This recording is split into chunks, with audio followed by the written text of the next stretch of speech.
G'day everyone, to all the beautiful souls seeking a moment of peace in this hectic world. Have you ever felt as small as a single grain of sand in the vast Simpson Desert? Or felt like your voice was being swallowed by the dry, howling winds of the outback? Sometimes, we wonder, among the billions on this planet, is there truly a higher power who hears the silent whispers of a nobody? Today, I'm going to share a story that travels beyond the scorched bushlands and the winding rivers of the land down under, a story that will make you believe you are never walking alone. But before we follow Alex on this life-changing journey, help our channel sprout like seeds after a bushfire rain by hitting that subscribe button. Subscribing isn't just supporting us, it's an intellectual investment, helping the YouTube algorithm realize the world still craves kindness. Now, strap yourselves in, we are heading deep into the sun-drenched plains of Western Australia. In a remote town deep within the Australian continent, where red dust clings to every corrugated iron roof, lived a boy named Alex. Alex was an orphan, living solitary in a broken wooden shack on the edge of a eucalyptus forest. He had no family, no parents, and his only possessions were the ragged clothes on his back. The locals, busy with their sheep stations and battling the harsh heat, often looked at him with cold indifference, or simply ignored him as if he were a ghost in the daylight. Despite a life filled with scars, Alex kept a small flame alive in his heart. Every night, under the magnificent canopy of the Milky Way and the Southern Cross, he would whisper to God, "Lord, I don't ask for much, not a 1,000-acre station or fat flocks of sheep. I just ask, please don't forget me." One scorching summer afternoon, when the 40-degree heat made the air shimmer like a mirage, Alex worked for Mr. Carter, a local landowner known for his strict and harsh nature. Under the relentless sun, the boy carried heavy gum logs, hauled buckets of water, and lugged massive sacks of grain. By the end of the day, his hands were blistered, but his only reward was a small bag of food. To Alex, that bag was as precious as gold found in the desert. On his way home, passing through a track lined with scrub, a group of older boys blocked his path. They mocked his tattered clothes and called him a bush brat. One of them snatched his bag and threw it into the red dirt, scattering his bread and a few potatoes into the dust. Alex felt his chest tighten with a surge of pain and humiliation. He gathered what he could with trembling hands, looked up at the vast sky, and whispered, "God, I know others suffer more, but am I so small that you can't see me? Please give me the strength not to become like them." Though his heart was heavy, Alex chose kindness. He continued toward the Murray River, which flowed gently through the arid land. There, by an ancient red gum tree, he saw an old man sitting on a rock. The man looked exhausted, his face as wrinkled as tree bark and covered in dust. "Good evening, son," the old man said softly. "Do you have something to share?" "I have walked all day and haven't eaten."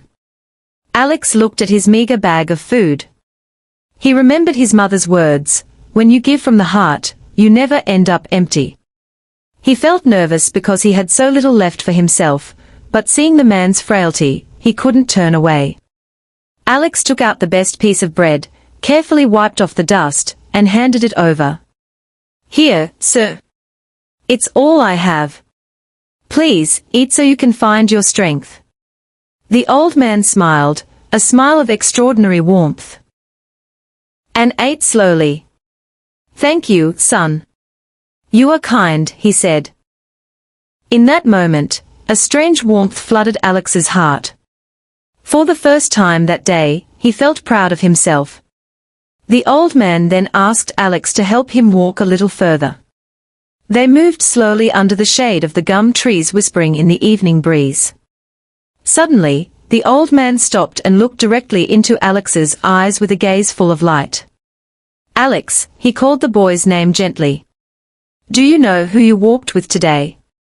"Just with you, sir, a tired old man," Alex replied, confused.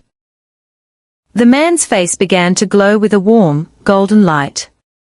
"I have walked with you long before today," he said. I was with you on the nights you cried alone. I heard your prayers when no one else did. I saw every tear you shed on this dry earth. Alex felt his heart shake. He fell to his knees. I only prayed to God. The old man smiled. I am the one who never left your side. I am your God.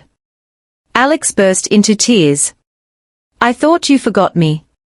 No, God answered, touching his head kindly. I never abandoned you. You chose to stay kind even in pain. And today, you helped me when you thought you were helping a stranger. Then, God touched Alex's food bag. Instantly, it became heavy. Inside, it was filled with fresh bread, rice, potatoes, and the juiciest fruits. What you gave in love, I will return multiplied, God said. Alex walked home with a peace he had never known. From that day on, his life turned a new leaf. Kind people began to appear and help him. He learned a trade, found honest work, and pursued his studies. Life wasn't always perfect, but he never felt alone again. Every time he walked by the river, he remembered the place where God walked with him. Narrator, friends, Alex's story isn't just for a boy in the outback, it's for you, those who sometimes feel forgotten in the hustle of life. Your life might be hard right now, and you might feel like you're giving more than you receive, but remember, God sees your kindness and your quiet tears. The divine doesn't always appear in loud miracles. Sometimes, he comes in the form of a tired stranger, a quiet moment, or a small choice to do good. Don't let the harshness of the world harden your heart. Your kindness matters, and one day, doors will open where you once saw only walls.